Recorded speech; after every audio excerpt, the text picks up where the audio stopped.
நம்முடைய கர்த்தரும் உலக இரட்சகருமாய் இருக்கிற ஆண்டவராகிய இயேசு கிறிஸ்துவின் நாமத்திலே உங்களை நாங்கள் மறுபடியும் வாழ்த்துகிறோம்.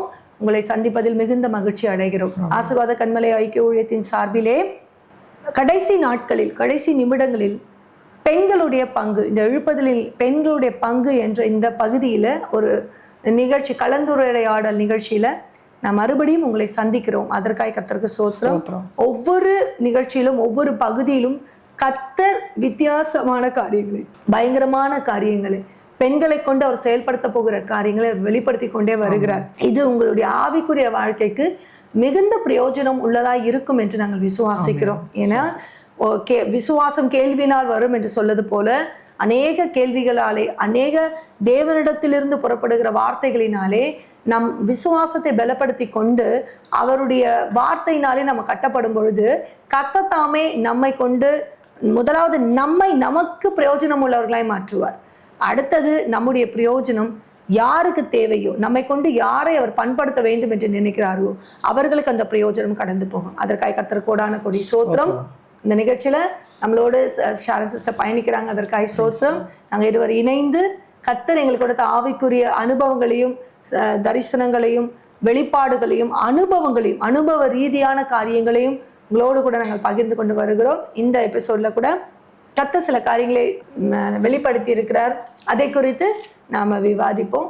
சிஸ்டர் சொல்லுங்க சிஸ்டர். போன வாரம், கடந்த வாரம் கூட நம்முடைய கலந்துரையாடல் நிகழ்ச்சியில ஆவியானவர் சொல்வதை காதுள்ளவன் கேட்க என்பதை வெளிப்படுத்தின விசேஷத்தை குறித்த காரியங்களை குறித்து பேசினோம். அந்த இடத்துல பாத்தீங்கன்னா காதுள்ளவன் கேட்க கடவன் சொல்றார். ஆமென். ஒரு வசனத்துல, பழைய ஏற்பாட்டின் காலத்துல ஒரு வசனத்துல அவர் என்ன சொல்றாருன்னா, சத்தத்தை கவனமாய் கேட்டுன்றார். கேட்டு இல்ல, கவனமாய் கேட்டு. அப்ப அந்த கவனம்ன்றது நமக்கு என்ன அடையாளப்படுத்துதுன்னு கேட்டீங்கன்னா சிந்தை. அந்த இடத்துல கவன சிதறல் உண்டாகுன்றதால தான் கவனமாய் கேட்டு. அப்ப நார்மலா நம்ம இருக்கும் போதெல்லாம் அந்த கவன சிதறல் உண்டாகாது, அதுக்குள்ள நம்ம போக மாட்டோம். எப்ப அவருடைய சத்தத்தை கேட்க நாம் முற்படுகிறோமோ, அதாவது அவரிடமிருந்து நாம் நன்மையை பெற்றுக்கொள்ள தேவன் ஏவுகிறாரோ, விரும்புகிறாரோ, அப்போ அந்த சத்தம் வெளிப்பட கரெக்டா வரும் பொழுது அதை நாம் கேட்க கவன சிதறலை கொண்டு வருபவன் எதிர்வல்லமைக்குண்டான, அந்த எதிர்வல்லமைக்கு சொந்தக்காரனான அந்த சத்துரு எப்போவே தேவனுடைய சித்தத்துக்கு விரோதமாக தான் அவன் நிற்பான். எப்போ நம் மூலமாய் தேவன் மகிமைப்பட வேண்டும் என்பதை தேவன் முன்குறித்திருக்கிறாரோ அதை நம்மை விட அவன் அறிந்திருக்கிறபடியா அந்த நெருக்கத்தின் மத்தியிலும் நாம் எப்படி நிற்கும், அதுதான் பாடுகள் மத்தியில நம்மை தெரிந்து கொண்ட தேவன் அப்படின்னு வேதம் சொல்லுது. அப்ப அந்த இடத்துல கவன சிதறல் உண்டாகும்ன்றதை இன்டைரக்டா கர்த்தர் சொல்றாரு. நீங்க ஒரு விஷயம் இதுல பார்க்கும்போது நீங்க சொல்லும் போது ஒரு காரியம் போடப்பட்டது என்ன அப்படின்னா, இந்த கவன சிதறல், இந்த காரியம் சொல்ல போடும்போது ஏன் அவன் அந்த கவனத்தை சிதற பண்றான்னா, தேவன் வைத்திருக்கிற நன்மைகளையும், பரத்தின் நன்மைகளையும், நித்தியத்துக்குரிய நன்மைகளையும் ஆசீர்வாதத்தையும் எங்கு இந்த மனிதன் பெற்றுக்கொள்ளுவானோ. ஆமென். ஏன்னா ஒரு மனிதன் மூலமா அது பூமியில கிரியை செய்ய தொடங்கிட்டா அது தேவன் என்ன பண்ணிடுவார், அதை அப்படியே பெருக பண்ணிடுவார். ஆமா. அப்ப அது அவனுடைய, அதாவது அது பரலோகத்தின் தன்மைகள் மனிதனுடைய அந்த சிந்தையில கனெக்ட் ஆகக்கூடாது. ஏன்னா அதான் வாசல். அதை செயல்படுத்த விடாதபடிக்கு அவன் எப்பொழுதுமே போராடி கொண்டிருக்கிறவன். அதாவது போராடுன்னு சொல்ல முடியாது சிஸ்டர், அவன் யுத்தம் பண்ணி கொண்டிருக்கான். அப்ப அந்த கவன சிதறல் நீங்க சொல்ற மாதிரி கூட பாத்தீங்கன்னா நிறைய பேர் நம்ம கவனிச்சிருக்கோம் இல்லையா. நிறைய பேர் பாத்தீங்கன்னா நல்லா, இப்ப நம்ம அதே நிறைய முறை சபையில ரொம்ப அவங்க கிட்ட இருந்தா கர்த்தருடைய வார்த்தை பயங்கரமா புறப்படும், பயங்கரமா பேசுவாங்க, பயங்கரமான காரியங்கள். அவங்களெல்லாம் நம்ம என்ன கேடர்ல வச்சிருப்போம், பரிசுத்தவான்கள், நீதிமான்கள், தேவனுடைய வார்த்தையை பேசுறது நல்லது நல்லது. நம்ம யாரையுமே நம்ம தவறுதலாய் மதிப்பீடு பண்ணல, ஏன்னா அந்த உரிமை நமக்கு கொடுக்கப்படும். ஆனா அப்படி பண்ணும்போது என்ன நடக்குது நீங்க பாத்தீங்கன்னா சிஸ்டர், இந்த பரலோக ராஜ்யத்துக்குரிய தன்மைகள், தேவனிடத்திலிருந்து புறப்படுகிற நன்மைகள், தேவனிடத்திலிருந்து புறப்படுகிற ஆசீர்வாதங்கள், விசுவாசத்தின் தன்மைகள், பூரணப்படுகிற தன்மைக்குள்ளே கடந்து போகும்பொழுது அவர்கள் அதிலே கவனம் வைக்காதவர்களை மாறி போறாங்க. ஆமென். நீங்க பாத்தீங்கன்னா அதே பர்சன் கிட்ட போய் நீங்க இந்த காரியத்தை சொல்லுங்களேன், அவங்க உங்க வார்த்தையை கவனமாய், அந்த கவனமே இருக்காது. அதை அவங்க கேட்பாங்க, சொல்றாங்களேன்னு கேட்பாங்க, ஆனா அது அவங்க இருதயத்துக்குள்ளே போகாது. ஏன்னா இந்த கவனம் அங்கேயே சிதறடிக்கப்பட்டிருக்கு. அப்ப நீங்க பாருங்களேன் எவ்வளவு தூரம் நம்ம, ஏன்னா வேதம் இன்னொரு சொல்லுங்கள, கேட்கிறவனால் வாசிக்கிறவன் கை கொள்ளுகிறவன். அப்ப நம்ம கேட்கிற கூட்டம் அழைக்கப்பட்ட கூட்டமா இருக்கு. அநேகர் கேட்கிறாங்க. ஏன்னா ஒரு சத்தியம், ஒரு வசனம், ஒரு சுவிசேஷம் புறப்படும் போதே அதை அநேக ஜனங்கள் கேட்கிறாங்க. கேட்காமலாம் இல்லை, ஏன்னா கேட்கறதுனாலதான் உள்ள போகுதே. ஆனா எது உள்ள போகுது?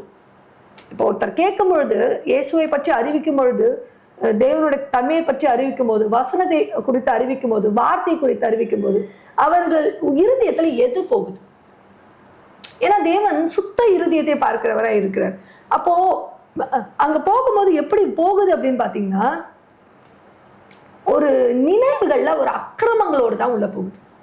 ஆமென். ஏன்னா அந்த வாசல்ல நிக்கிற யோசனைகளே அது யோசனையாகவும் பிரியமில்லாத யோசனையாகவும் தான் இருக்கு. ஏன்னா நீங்க அந்த யோசனையை தருகிறவன் இவ்வுலகத்தின் அதிபதி. ஆமென். ஏன்னா அந்த யோசனையை நீ அது ஒரு கடல் மாதிரி நீங்க அப்படி வெளியே நிக்கிறீங்கன்னா அது அப்படியே உரசி கொண்டு போய்கொண்டே இருக்கும். அது நிக்கவே நிக்காது. அதனாலதான் அந்த திரளான தண்ணீர் அல்லது சமுத்திரத்தின் தன்மையோட தேவன் அதை ஒப்பிட்டு கொண்டே இருப்பார். ஏன்னா அவன் ஒரு நிமிஷம் கூட அதற்கு பிரேக்கை விட மாட்டான். தொடர்ந்து அக்கிரம நினைவுகள் சொல்லக்கூடாது, அக்கிரம யோசனைகள், அந்த யோசனைகளையும் துரெண்ணங்களையும் இச்சையின் யோசனைகளையும் மற்றவர்களுக்கு அதாவது அவங்கள டிஸ்ட்ராய் பண்ற ஒரு கெடுதியான யோசனைகளையும் அவன் தந்து கொண்டே இருப்பான்.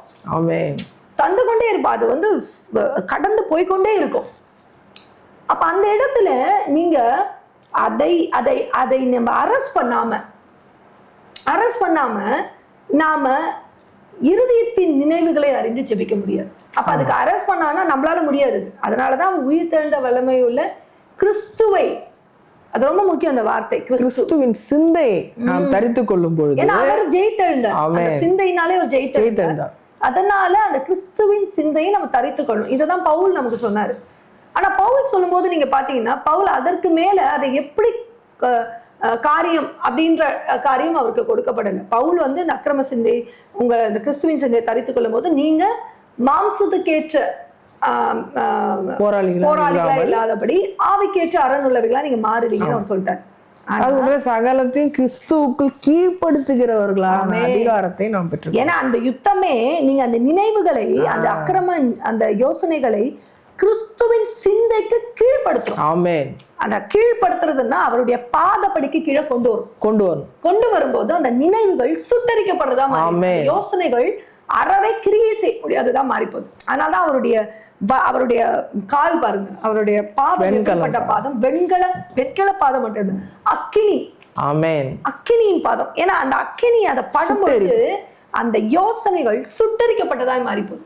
மனுஷ ஆலோசனைகளும் சரி, துராலோசனைகளும் சரி, நினைவுகளும் சரி, யோசனைகளும் சரி, அந்த சுயத்தின் காரியங்கள், கிரியைகள் எல்லாமே சுட்டரிக்கப்பட்டது. இன்னொரு காரியம் கூட இருக்கு சிஸ்டர். இப்ப இந்த ஆவியானவர் சொல்வதை காதுள்ளவன் கேட்க கடவன் சொல்லும் பொழுது ஒரு சபையை நோக்கி அவர் சொல்கிற காரியங்கள் ஒரு மனிதனையும் இது அதை மனிதனை குறித்து பேசுகிற காரியங்களாகவும் இருக்கிறது. ஏன்னா அந்த குறைகள் அப்படின்னு வரும்போது இதுக்கு சபை மட்டும் நம்ம சொல்ல முடியாது. அப்போ ஒருத்தர்கிட்ட காணப்படுகிற குறையே அவர் சொல்றாரு பாருங்க. அந்த இடத்துல இதுதான் உங்களோட குறை, இந்த குறையை நீ நிவர்த்தி செய். அப்ப அந்த இடத்துல என்ன காரியம்னா, அந்த சிந்தை சுயத்தின் கட்டுப்பாட்டில் இருக்கும் பொழுது அந்த குறைவுகள் மறைக்கப்படுது. குருட்டுத்தனம் அங்கு அந்த கண்கள் மறைக்கப்படுது. சிந்தையின் வாசல் மூடப்படுகிறது. எதுக்குன்னா நமக்கு நாமே அதை மூடிக்கிறோம். ஸோ தட் நமக்குள்ள என்ன குறை இருக்குன்னு நமக்கு தெரியல. நீங்க அப்படியே அந்த குறைவுகளோடு, இப்ப நீங்க சொல்ல மாதிரி தான் சிஸ்டர், அந்த எபேச சபையில பாருங்களேன், ஆதில் கொண்டிருந்த அன்பை நீ விட்டாய், எனக்கு குறைவு சொல்ற.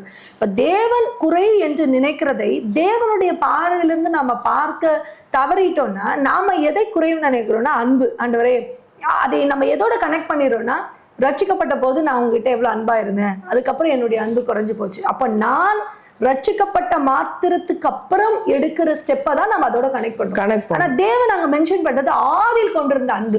அப்ப ஆதில் கொண்டிருந்த அன்புன்றது தேவன் மென்ஷன் பண்ற காரியம் என்னன்னா, ஆதியில் நான் எப்படி உன்னோடு உலாவினேன், எப்படி உன்னோடத்துல வாசம் பண்ண, அந்த மாதிரி இருக்கணும்ன்ற கனெக்ஷன்ல அவர் கொண்டு வர்றாரு. ஆனா நாம அதை எடுக்கும் பொழுது நாம எப்பொழுது அவரை அறிந்து கொண்டோமோ அதிலிருந்து நம்ம கனெக்ட் ஆகும். நீங்க ஆதின்னு சொல்லும் போது ஒரு காரியம் மனதில் தோன்றுது சிஸ்டர். அது என்னன்னா, ஆதியில் இருந்த அன்பை விட்டு விட்டாய்னா, ஆதியில் இருந்த அன்பு எப்பேற்பட்டது, அது யாருக்கு கொடுக்கப்பட்டதுன்னு பார்த்தீங்கன்னா தேவன் கிட்ட இருந்து ஆதாம். ஆமென். ஆதாமுக்கு ஆதியில் இருந்த அன்பு அவன் இழந்துட்டான். ஏன்னா சிந்தையின் கரப்ஷனுக்கு அவன் ஒப்பு கொடுத்துட்டான் சத்ரு கிட்ட. அப்போ சத்ரு டார்கெட் பண்றதே அந்த சிந்தை தான். ஆமா, வாசல். அப்ப அந்த குறைவுகள் தெரியாதபடி குருடாக்கப்பட்டு நிறைவுகளை பெற்றுக்கொள்கிற ஆலோசனையின் சத்தம் ஆவியானவரிடமிருந்து புறப்படும் பொழுது நாம் கவனிக்க தவறிவிடுவோம். ஆமென். அதுதான் அவர் சொல்றார், காதுள்ளவன் கேட்க கடும். அப்ப அந்த ஆலோசனையை ஏற்றுக்கொண்டு அதுக்கு கீழ்ப்படியும். நீங்க சொன்னீங்க கீழ்ப்படுகிற காரியம், கீழ்ப்படுத்துதலின் காரியம், அவருடைய பாதத்துக்கு கீழ் வருகிற காரியம் வரும்பொழுது அவரிடம் இருந்து அந்த பலனை பெற்றுக்கொள்ளும். அதனாலதான் நீங்க பாத்தீங்கன்னா அந்த வாசலோட தன்மையில கர்த்தர் நமக்கு ஒரு காரியத்தை போட்டார். எப்படின்னா 8 அதிபதிகளோட தன்மையை போட்டார். 7 போனாட்டி ஆவியின் தன்மை போட்டு 8 அதிபதிகள். ஏன் இந்த அதிபதிகளோட காரியத்தை போட்டார்னா, அவர் கிறிஸ்து இயேசு எல்லா அதிபதிகளுக்கும், அது வெளிப்படுத்தல் விசேஷத்துல 1ஆம் அதிகாரத்துல இருக்கு, சகல உலகத்தின் சகல அதிபதிகளுக்கும் மேலான அதிபதினு ஒரு வார்த்தை போடுவாங்க. அப்படின்னா உலக அதிபதிக்கு மேலான தன்மையில அவருடைய அந்த அதிபதியின் தன்மை புறப்படும் பொழுதுதான் அவர் அந்த ஆளுகை 8 திக்கிலும். ஏன்னா எப்பவுமே நம்ம சொல்லப்படுவோம் 4 திசை 8 திக்குன்னு சொல்லுவோம். அப்ப அந்த 8 திக்கிலும் அது பரவத்தக்கதாக அந்த காரியங்களை அவர் கொடுத்தார். அந்த 8 அதிபதிகளை போட்டு அதற்காக 8 பேரை நிக்க வச்சு அதற்கான நமக்கு ஒரு பிரேயரை நடத்தினார்.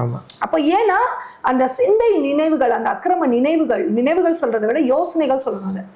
ஏன்னா அந்த அக்கிரம நினைவுகள் இருதயத்திலிருந்து தான் எழும்புது. ஏன்னா நீங்க நல்லா பாருங்களேன், வேதத்துல ஆரம்பத்துல கூட தேவன் சொல்லும் போது எந்த நிமித்தம் இந்த அக்கிரம நினைவுகள் என்னை ரொம்ப காயப்படுது. தேவன் சொல்லும் போது இந்த அக்கிரம நினைவுகளை நான் ஏன்னா இது ஆவியோடு கலந்திருக்கிற ஒரு விஷயம். தேவனுடைய ஆவின்றது அது ரொம்ப ஒரு பரிசுத்தம் உள்ளது. அந்த ஆவியில கரை திரை அற்றதா இருக்கும், அக்கிரமமே அதுல இருக்காது. அப்ப இந்த யோசனைகளால் புறப்படுகிற காரியம் இந்த இருதயத்துல எப்படிப்பட்ட ஒரு தன்மை நினைவுகளை கொண்டிருதுன்னா அக்கிரம நினைவுகளை உண்டாகும். இந்த அக்கிரம நினைவுகள் என்ன பண்ணுதுன்னா, இது தேவனோடு கனெக்ட் ஆகுறதுனால தேவன் கனெக்ட் ஆக முடியாதபடி, ஏன்னா ஆவியோட தானே பரலோகம் ஆவியோட கனெக்ட் ஆகுது, நமக்குள்ள இருக்கிற இருதயத்தோட கனெக்ட் ஆகுது. அப்ப அந்த இருதயத்துல இருக்கிற ஆவியோடு கனெக்ட் பண்ணா, ஏன்னா இந்த நினைவுகள் தான் ஆவியின் தன்மை. அப்ப இந்த நினைவுகள்ல எப்படி இருக்குன்னா அக்கிரமங்கள் மண்டி கிடக்குது. இந்த அக்கிரம நினைவுகளாலே நம்ம பெருக நீங்க பாருங்க, உள்ள இருந்து அந்த துராலோசனை, அந்த யோசனைகள் துராலோசனையால் உருவாக்கப்படுற அந்த துராலோசனையோட வே இங்க அக்கிரம நினைவுகளை மண்டியிட பண்ணுது. மண்ட என்ன ஆகுதுன்னா, அது பெருக அந்த இருதயம் கல்லான இருதயமாய் மாறுது. ஏன் தேவன் அந்த இடத்துல கல்லான இருதயம் மென்ஷன் பண்றாருன்னா, இந்த அக்கிரம நினைவுகள் தேவனுடைய நினைவுகளை அறிய தவறிவிடுது. ஆமென். அப்ப என்ன ஆயிடுதுன்னா கல்லா நின்றுடுது. அப்ப தேவன் ஒரு நினைவை தன்னுடைய ஆவியில கொண்டு வந்தாலும் அதை ஏற்றுக்கொள்வதற்கு அது தயாராகவே இல்லை. அது எப்படி நமக்கு தெரியும்னா, அவர்கள் செயல்படுகிற அந்த செயலாக்கத்திலேயே அவர்கள் அதை கவனிக்க துவங்குறார்களா, அதை அசட்டை பண்ணுகிறார்களா, அப்படி ஒன்று சொல்லும் போது அது இல்லைன்னு சொல்லி எதிர்மறை. இதுதான் தேவனை தூஷிக்கிற தன்மை. நீங்க பாத்தீங்களா, கடைசி நாட்கள்ல சொல்றாருல, இவ்வளவு காரியங்களை கொடுத்தா கூட ஜனங்கள் அந்த விக்கிரகங்களை விட்டு திரும்பாத வண்ணம் நித்தமும் தேவனை அவருடைய நாமத்தை தூஷித்தார்கள். அப்ப நான் நிறைய நேரத்துல அது தியானிக்கும் போது எப்படி தூஷித்திருப்பாங்க, பரலோகத்தில் இருக்கிற தேவனை தூஷித்தார்கள் சொல்லிட்டு வெளிப்படத்துல வந்துகிட்டே இருக்கும். பரலோகத்தின் தேவனை இப்படி தூஷிப்பாங்க அவங்க. ஏன்னா அந்த அளவுக்கு துணிகிறோம். நம்ம நினைப்போம்ல, பரலோக தேவனை தூஷிக்கிறதா, ஒண்டவரே இப்படி ஒரு சூழ்நிலை, உங்களை தான் நம்பினேன், உங்களுக்கு கண்ணு இருக்கா, உங்களுக்கு இது இருக்கா, நீங்க என்னை விட்டீங்க, அப்படி பேசுற காரியமா, இல்லாட்டி அவர் நாமத்தை தூஷிக்கிறாங்கன்னு சொல்றாங்களே ஆண்டவர், இது என்ன தன்மை அப்படின்னு கேட்கும்போது தான் இன்னைக்கு அதுக்கு பதில சொல்றேன். அந்த அக்கிரம நினைவுகள் நம்ம இருதயத்துல இருந்தாலே அந்த அக்கிரம நினைவுகளில இருந்து எழும்புகிற எல்லா தன்மையுமே ஸ்டர், அது ஜபமா கூட இருக்கட்டும், அது தேவ சமூகத்துல சுகந்த வாசனையா எழும்பாது. ஆமென். நற்கந்த வாசனையா, துர்கந்த வாசனையான எழும்பும். அப்ப அந்த துர்கந்த வாசனை உங்களை சுற்றி தேவன் வாசம் பண்ணுவதற்கு இடத்தை ஏதுவில்லாமல் பண்ணி போயிடும். ஆமென். அப்ப இதை நம்ம அறிந்து கொள்ளாத வண்ணம் இதுக்கு நமக்கு இன்னொரு இப்படி நம்ம பண்ண தொடங்கும் போது என்ன நடக்கும்னா, நமக்குள்ள ஒரு மாம்சத்தின் பலன் உண்டாயிடும். அதாவது ஒரு ஆவியின் பலனினால் ஒருவர் செயல்படுவதை காட்டிலும் இந்த நினைவுகளை கொண்ட மனுஷனிடத்துல மாம்ச பலன் பயங்கரமா இருக்கும். அந்த பலன் எப்படி இருக்கும்னா, நீங்க ஒரு காரியத்தை செஞ்சா அவங்க 100 காரியத்தை செஞ்சிருவாங்க. அப்ப அவங்க என்ன தன்னை கிளைம் பண்ணிப்பாங்கன்னா, அவருடைய பலத்தினால் நான் ஓடுறேன், அவருடைய பலத்தினால் நான் பேசல, அவருடைய பலத்தினால். ஆனா அது உண்மை கிடையாது. நிதானிக்கிற ஆவியை குற்றப்படுத்தும் சிஸ்டர். நிதானிக்கிற ஆவி செயல்படாம இருக்கே, நான் பாரு எவ்வளவு காரியங்களை முடிச்சு. இதை வைத்துதான் தன்னை கம்பாரிசன் பண்ணிக்கணும். நான் பாரு அதிகாலை எழுந்து இப்படி ஜபிக்கிறேன் பாரு, இத்தனை மீட்டிங் அட்டன் பண்றேன், இப்படி போடுறேன் பாரு, அப்படி ஓடுறேன் பாரு, அந்த வாஞ்சியோடு ஓடுறேன் பாரு. ஆனா அதை செயல்படுத்துகிறவங்க, ஆவியின் பலனால இருக்கிறவங்க, ஆவியின் பலன் வர வரைக்கும் அவங்களால ஒண்ணுமே பண்ண முடியாது. அந்த உன்னதத்தின் பலன் இறங்குகிற வரைக்கும் அவர்கள் எழும்பவே முடியாது. அப்ப அவர்களை பார்த்து குற்றப்படுத்தி கொண்டே இருக்கும். பாத்தியா, எப்பொழுது ஒரு அந்த இடம்தான் அந்த கனிகளாலே நீங்கள் அறிவீர்கள். ஆமென். அந்த கனிகளாலே நீங்கள் அறிவீர்கள். அந்த கனியை நீங்க பார்க்கும்போது, ஏன்னா தேவனுடைய ஆவி எப்பொழுதுமே மற்றதை குற்றப்படுத்த. இப்ப அவருடைய அன்பு கூட வரும்பொழுது, அவருடைய அன்பு சகலத்தையும் தாங்கும், சகலத்தையும் நம்பும், சகலத்தையும் விசுவாசிக்கும், அன்பு ஒரு காலம் ஒழிந்து போகாது, அன்பு என்ன எல்லாவற்றையும் இணக்கமா வைக்கும். பரலோகத்திலிருந்து புறப்படுகிற ஞானம் கூட பாருங்க, சுத்தம் உள்ளதா இருக்கும், இணக்கம் உள்ளதா இருக்கும், சமாதானம் உள்ளதா இருக்கும். அது எல்லாவற்றையும் கூட்டி ஒன்றாய் கட்டும். அப்போ தேவனுடைய ஆவி உள்ளவர்கள் எப்பொழுதுமே மற்றவர்களுடைய குறைவுகளை பார்க்கிறவர்களா இருக்க மாட்டாங்க. தேவ ஆவியினால் அவர்களுக்குள் தேவன் வைத்திருக்கிற தன்மை, அந்த நிறைவுகளை அறிந்தவர்களாய், அவர்களை ஒரு வார்த்தை கூட எதிர்த்து சொல்ல, குற்றப்படுத்த தயங்குகிறவர்களா இருப்பாங்க. இதுதான் தாவீதுக்குள்ள இருந்தது. தாவீது இருதயத்தை தேவன், ஏன் உன் இருதயம் எனக்கு பிரியமா இருக்குது, என் இருதயத்துக்கு ஏற்றவன் சொல்றாருன்னா, சவுல் அந்த அபிஷேகத்தை பெற்றுக்கொண்டு அவன் கர்த்தருடைய வார்த்தைக்கு கீழ்ப்படியாமல் அந்த அபிஷேகத்தை தேவன் அவனிடத்துல இருந்து எடுத்து போட்டாலும், அவனிடத்துல வேற ஆவியை கட்டளையிட்டு அவனை விட்டுட்டாலும், தாவீதுக்குள்ள ஒரு காரியம் என்னன்னா, கர்த்தரால் இவன் அபிஷேகம் பண்ணப்பட்டவன், நான் எப்படி அவர் மேல் நான் கை வைக்க. அப்ப ஏன் அந்த பயம் அவருக்குள்ள இருந்ததுன்னா, அந்த நினைவு அவர் விழுந்து போனாலும் அவருக்குள் தேவனுடைய ஆவியின் தன்மை இருக்கிறது. அந்த ஆவிக்கு அவர் கொடுக்கிற அந்த பயமும் அந்த மரியாதையும் அந்த கனமும் தான் அதற்கான காரணம். இது இன்னொரு காரியம் மறுபடியும் நினைப்பூட்டப்படுது சிஸ்டர். இது என்ன காரியம்னா, ஏற்கனவே நம்ம போன வாரம் அதை பத்தி பேசணும். இருதயத்தின் விருத்த சேதனம். ஆமென். அது உள்ளவர்கள் சிந்தையிலும் ஒரு தெளிவை பெற்றிருப்பார். ஆமென். விருத்த சேதனத்தை பெற்றிருப்பார்கள். அப்ப அவங்க தான் சிஸ்டர் நிதானிக்க முடியும். அவங்களால மட்டும்தான் ஆவியில் நிதானிக்கிற காரியம் வரும். அதனால்தான் அந்த இடத்துல இவனுக்கு ஒரு சான்ஸ் கொடுக்கப்பட்டாலும் தாவீது அதை செய்யல. அந்த நிதானிக்கிற காரியம் காணப்பட்டது. ஆனா சவுல் தாவீது துரத்திக்கிட்டே இருந்தாங்க. எப்ப சான்ஸ் கிடைக்கும் வெட்டுறதுக்கு அப்படின்ற மாதிரியே தொடர்ந்து. அது என்ன காரியம்? அதுதான் இருதயத்துல விருத்த சேதனம் இல்லை, சிந்தையில் தெளிவு இல்லை, சிந்தையில ஒரு நிதானிப்பு இல்லை, ஆவியில ஒரு நிதானம் இல்லை. அதனாலதான் அதாவது என்ன காரியம்னா, தாவீதுன்றது என்னன்னா, தாவீதுக்குள் கிரியை செய்கிற தேவ ஆவியானவருக்கு எதிர்த்து நிற்கிறாங்க. இப்ப நிறைய பேர் என்ன பண்றாங்கன்னா, இந்த மாதிரி குற்றப்படுத்துகிற காரியமும் குறை சொல்லுகிற காரியமும் செய்பவர்கள் அவர்களே குற்றப்படுத்தவில்லை, அவர்களுக்குள் இருக்கும் தேவனுக்கு எதிர்த்து நின்று குற்றப்படுத்துகிறார். ஆமென். அப்ப அந்த நிதானம் அவங்க கிட்ட கற்றுக்கொள்ள வேண்டியதுதான் கர்த்தர் அவங்க மூலமா வெளிப்படுத்துறார். இப்ப ஒருத்தர் ஒரு தேவ ஆவியில நடத்தப்படுபவர்கள் உலகத்தின் உந்துதலில் நடத்தப்படுபவர்கள் அல்ல. நீங்க சொல்ற மாதிரி அவங்க தேவனுக்காக காத்திருந்து தேவனுடைய அந்த ஒரு புறப்பட்டு போ அப்படின்ற ஒரு சிக்னல், அவர் வாயிலிருந்து புறப்படுகிற வார்த்தை சத்தம். அவர்கள் எதுல பலன் அடைகிறாங்கன்னா, சொல்லும் போது புறப்பட்டு போ, அந்த 2 வார்த்தை புறப்படுது பாத்தீங்களா, அதுலதான் பலன் அடைகிறாங்க. அதுலயும் பாத்தீங்கன்னா தாவீது தான் சக்சஸ்ஃபுல்லா அது கீழ்படுகிறாரு. காத்திருக்காரு பாருங்க, அந்த பக்கம் போ, இந்த பக்கம் போவாத, அந்த சைடு போ, இப்படி போ. ஒரு தடவை நடத்தின மாதிரி இன்னொரு தடவை தேவன் நடத்தல. அதே சமயம் யாரையுமே சுயமா இப்படி நடத்தினாரு இந்த காரியத்துக்கு, அப்படிதான் இப்படி நடத்துவாரு அப்படின்னு சொல்லிட்டு நம்ம ஓடுறோம் பாருங்க. சுயம் மட்டும்தான் ஒருத்தரை ஃபாலோ பண்ண வைக்கும். ஆமென். ஆனா தேவனுடைய நடத்திப்புனா ஒவ்வொருத்தருக்கும் ஒரு ஒரு மாதிரி தான் இருக்கு. அதோட அடையாளமே என்னன்னா நம்முடைய கண்விழி ஆகட்டும், கைரேகை ஆகட்டும், நம்ம 100 கோடியில் எவ்வளவோ கோடி ஜனங்கள் இருக்காங்க. நீங்க பாருங்க, ஒருத்தர் மாதிரி இன்னொருத்தருக்கு ரேகை இல்லை. அந்த யூனிக்கா இருக்கும். அதான் பயோமெட்ரிக் முறைன்னு கொண்டு வந்து ஒவ்வொருத்தரையும் டிஃபைன் பண்றாங்க. அப்போ நீங்க யோசிச்சு பாருங்க, இதுலயே தேவனுடைய தனித்துவம் தெரியுது பாருங்க. அவர் ஒருவருக்கு செய்வதை போல மற்றவருக்கு செய்ய வேண்டிய அவசியம் கிடையாது. அதாவது ஒருவருக்கு தேவன் ஒரு சித்தத்தை வைத்திருந்தால் மற்றவர்களுக்கும், அது ஒரே குடும்பத்தில் இருந்தாலும் மற்றவர்களுக்கும் அதே சித்தம் தான் என்று நாம என்ன பண்ண முடியாது, கனெக்ட் பண்ணவே முடியாது. அவர்களுக்கு ஒரு சித்தம் வைக்கப்பட்டிருக்கிறது. அதை அறிந்து கொள்ளுகிற வழிகளை நம்ம அவங்களுக்கு காட்டலாமே தவிர, அதுவும் கூட ஆவிக்குரிய வந்து அதை காட்ட முடியும், எல்லாரெல்லாம் காட்ட முடியாது. அப்ப அப்படி காட்டினா மட்டும்தான் அவர்கள் தன்னுடைய சித்தத்தை அறிந்து கொண்டு ஓடுகிறவர்களா இருப்பாங்க. அதுதானே அவரே சொல்றாரு, என் நினைவுகள் உன் நினைவுகள் அல்லன்னு சொல்லிட்டாரு. அதை நாம ஞாபகம் வச்சுக்கணும் சிஸ்டர். நம்ம பத்தி இன்னொருத்தரை பத்தி நாம நியாயம் தீர்க்கிறதற்கோ நினைப்பதற்கோ நாம் யார்? அவருடைய நினைவுகள் அவர்களை பொறுத்த வரைக்கும் என்ன இருக்கும்ன்றது யாருமே அறிய முடியாது, அவர் ஒருவரை தவிர. அதே மாதிரி அவருடைய வழிகள் நம் வழிகள் அல்ல. அப்ப இந்த வகையறுக்கிற காரியம், இதை குறித்து நாம பேச வேணும் சிஸ்டர். அப்ப இந்த யோசனைகள் வகையறுக்கிற காரியம், இதெல்லாம் என்ன? வார்த்தை. அந்த வார்த்தை மட்டுமே அதை செய்ய முடியும். ஏன்னா தீர்க்கதரிசன தலைமுறைக்கு அவர் கொடுத்த பட்டயமே ஆமென், கரெக்ட், வார்த்தை எனும் பட்டயம். அந்த வார்த்தை எனும் பட்டயத்தை, தேவ வார்த்தை எனும் பட்டயத்தை நம்ம எடுத்துக்கொள்ளும் பொழுது அது ஊனையும் கருக்கையும் நினைவுகளையும் யோசனைகளையும் வகையறுத்து ரெண்டா வெட்டிடும்.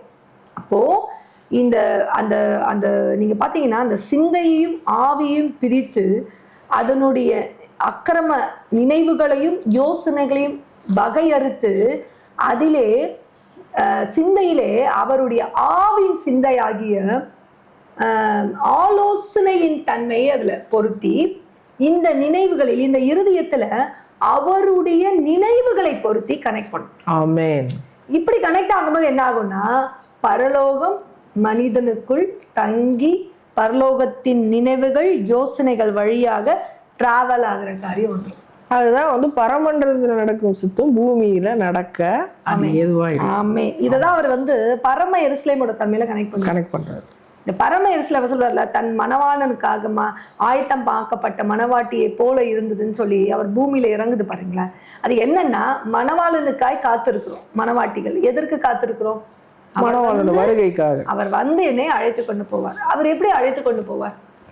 ஆமா, ஆயத்தமா இருக்கும்போது தான் அழைத்து கொண்டு போவார். இல்ல சார், இப்ப நம்ம அழைத்து கொண்டு போவார் நம்ம நினைக்கும் போது என்னன்னா, அவ்வளவுதான். நம்ம வந்து அவர் எதிர்பார்க்கிற அந்த ஒரு காரியத்துக்குள்ள நான் வரும்போது தான் நாம அவரோட போக முடியும். மறுரூபமாக்கப்பட்டு தான் இப்போ இந்த மறுரூபமாக்குற தன்மையிலே நிறைய பேருக்கு வந்து ஒரு சிந்தையில ஒரு டிஃபால்ட்டான விஷயங்கள் நிறைய இருக்கு. ஏன்னா அது நம்முடைய முன்னாடி அந்த காரியத்தை குறித்து சொன்னவங்க பேசினவங்க நிறைய வந்து அவங்களுக்குள்ள வெளிப்பாடுகள் பிலிம்ல இருந்து அதோடைய ஒரு நீங்க பாருங்களேன், ரகசிய வரைக்கும் டக்குன்னு ஒரு இமைப்படுதல ராப்சர் மறுரூபமாக்கப்படுற காரியம், இது எல்லாம் எப்படிப்பட்ட தன்மையா இருக்குன்னா, அவர் வரும்போது டக்கு நம்ம என்ன பண்ணுவோம்னா அவரோட கனெக்ட் ஆயிடும், நல்லது. ஆனா அந்த வார்த்தை அவர் தெளிவா முன்னாடியே சொல்லிட்டார், மனம் புதிதாகிறதுனாலே மறுரூபம். ஆமென். அப்ப நீ மனம் எப்போ புதிதாகும்? மனம் அவருடைய ஆவியின் சிந்தையினாலே, அவருடைய 7 ஆவிகளில் ஒன்றான ஆலோசனை நாவினாலே ஆட்கொள்ளும். ஆமென். ஆலோசனை நாவினாலே ஆட்கொண்டு அவருடைய நினைவுகளுக்குள்ள, அந்த நினைவுகளுக்குள்ள, இறுதிய நினைவுகளுக்குள்ள ஆவியின் தன்மை கிரியை செய்ய தொடங்கும் போது என்ன நடக்கும் அப்படின்னு நீங்க பாத்தீங்கன்னா, அவர்கள் தேவனோடு கனெக்ட் பண்ணப்படுவாங்க. ஆமென். அதான வாசல். ஆமா. அப்ப அந்த வாசலுக்குள்ள அவங்க கனெக்ட் ஆயிட்டாங்க. அவ்வளவுதான் சொல்ற, வாசலுக்குள் பிரவேசிக்கிற அந்த வாசல் இந்த இந்த நினைவுகளாலே. அதனாலதான் அவர் சொல்றாருல, என் சமூகத்துல வந்து நிக்கிறவங்க கரைதிரையற்றவர்களா, உதடுகள்ல அக்கிரமம் இல்லாதவர்களா, அந்த சுத்தம் உள்ளவர்கள். ஏன் அதை நிக்கிறாருன்னா, இந்த நினைவுகளும் இந்த யோசனைகளும் நமக்குள்ளே கிரியை செய்ய தொடங்கும் பொழுது நம்முடைய வாய், நம்முடைய உதடு உள்ளுக்குள் இருந்து பரிசுத்தமாக்கப்படும். ஆமென். அவன் சொல்றாரு, அக்கிரம உதடுகள், அந்த வாயை விரிவாய்த்தரு, அந்த உதடுகளில் இருக்கிற அந்த அக்கிரமங்கள் நீக்கப்பட்டு அந்த வாய், நீங்க பாருங்க, நம்ம வாயால தான் சபிக்கிறோம், நாவால தான் சபிக்கிறோம். இந்த அது எல்லாமே கலந்தான வாய். அந்த நாவால சபிக்கிறோம், நாவால துதிக்கிறோம். அப்ப ரெண்டுமே கலந்து வருது. எப்ப துதிக்கிறோம்? ஆவியில நம்ம வந்து உள்ளுக்குள்ள தேவன் பரிசுத்தப்படுத்தும் போது நம்ம வாயிலிருந்து துதியா வருது. மறுபடியும் அக்கிரம நினைவுகள் சிந்தைகள்ல ஏற தொடங்கும் போது சபிப்பா வந்துருது. அப்ப ரெண்டுமே உள்ள நடந்துக்கிட்டே அந்த கபடு வந்துடுது. அப்ப அவன் தங்குறதுக்கு ஒரு திறப்பு உண்டாயிடுது. அப்ப இது வந்து நமக்கு ஒரு போராட்டமான வாழ்க்கை. ஏன்னா அவர் தேவன் தெளிவா ஒரு வார்த்தை சொல்றாரு, உள்ளத்திலே அவர் உலகத்தையும் வைத்தான்னு சொல்றாரு. அப்ப வந்து நமக்கு இம்பார்ட்டடா ஒண்ணு, நம்ம எப்ப இந்த மாம்ச சாயில பிறந்திருக்கோமே அப்பவே நம்முடைய மனது உலகத்துக்குள்ளதான் இருக்கு. உலகம் அதுக்குள்ள வச்சிருக்காரு. அப்ப உலகம் வைக்கும் போது என்ன நடக்குது அப்படின்னு நீங்க பாத்தீங்கன்னா, நாம் அதுக்குள்ள இருந்து அதை மேற்கொள்ளுகிறதுக்கு தான் கிறிஸ்துவின் சிந்தையை தரித்துக்கணும். அதை மேற்கொள்றதுக்கு தான் நம்ம ஒப்பு கொடுத்து பரலோக காரியங்களோடு நம்ம கனெக்ட் பண்ணப்படணும்னு நினைக்கிறோம். ஆனா அநேக நேரங்களில் அது கட் ஆயிடுது. நம்ம அறியாமலே இல்ல நம்ம தெரிந்தே நம்ம விட முடியாதபடி இந்த மாதிரி அநேக கட்டுகள் இருக்கிற மக்களுடைய வாழ்க்கையை தான் நம்ம இந்த காலத்துல பார்க்கணும். ஆனா தேவன் வரும்போது முதலாவது இந்த வாசல் அடைப்பார். அதாவது அவன் உள் நுழைகிறதற்கான வாசல் அடைக்கப்படும் பொழுது, எப்போ அவருடைய அந்த ஆவியின் சிந்தையினால அவருடைய ஆலோசனையினாலே புறப்படுகிற அந்த ஒரு ஆவி உள்ள நுழையுதோ, அதனாலதான் அதை அவர் 7 ஆவிகளை ஒன்னா கொண்டு வந்தார். ஆமென். அதை குறித்து கூட உங்க மெசேஜ் வந்திருக்கு. ஆமா, 7 ஆவிகளை ஒன்னா கொண்டு வந்தார். அதுதான் அவர் அந்த 7 ஆவிகள் மத்தியில உலாவுகிறவன் கொண்டு வந்தார். அதை பெற்றவர் யாருன்னா ஆண்டவராகிய இயேசு கிறிஸ்து மட்டும். பூமியில வரும்போது அவர் என்னுடைய அந்த சத்தம் தான் இவர் என்னுடைய நேசகுமாரன்னு சொல்லி அடையாளப்படுத்தி அவர் மேல் அவர் தங்கி இருந்தார். அப்ப இந்த ஆலோசனையின் ஆவி அவருக்குள்ள இருந்தபடியினால் என்ன ஆச்சுன்னா, அவருடைய சிந்தையை சத்துரு பிடிக்க முடியல. இன்னொன்னு என்ன, பரத்தின் காரியங்கள் அவர் மூலமா தானே ஜனங்களுக்கு. ஆமா.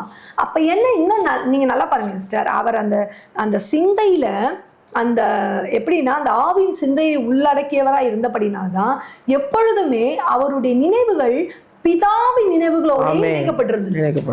அவர் அதுல வந்து அந்த வேலைக்காக அந்த காலத்துக்காக இவர் காத்திருந்து அதை செயல்படுத்துகளா இருப்பார். அப்ப அவர் வாயிலே புறப்பட்ட வார்த்தை ஜீவனுள்ள வார்த்தை, அவருடைய வாயில புறப்பட்ட வார்த்தை வல்லமையுள்ள வார்த்தை. அது பிணியாளிகளை சுகப்படுத்தினது, விசுவாசம் இல்லாதவனுக்கு விசுவாசம் கொடுத்தது, எல்லாவற்றையும் அது கனப்படுத்தி கர்த்தருடைய பரலோக தரிசன வார்த்தைகளை இது வெளிப்படுத்தி கொண்டு அந்த இடத்துல கபடு கல்லம் எதுவுமே இல்லை. சில நேரங்கள்ல மாம்சம் அவரை பிடிக்கல, ஆனா இந்த உலகத்தின் காரியத்துல சில வேளைகள்ல அவர் சோர்வுற்றவராய் இருந்தார். ஏன்னா அந்த உலக தன்மைக்குள்ள பாக்குற காரியங்களுக்குள்ள அவர் சோர்வுற்றவராய் இருந்தாலுமே அதை அவர் வெளிப்படுத்திக் கொள்ளவே இல்லை. ஆவியினாலே தன்னை பலப்படுத்தி கொண்டே வந்தார்.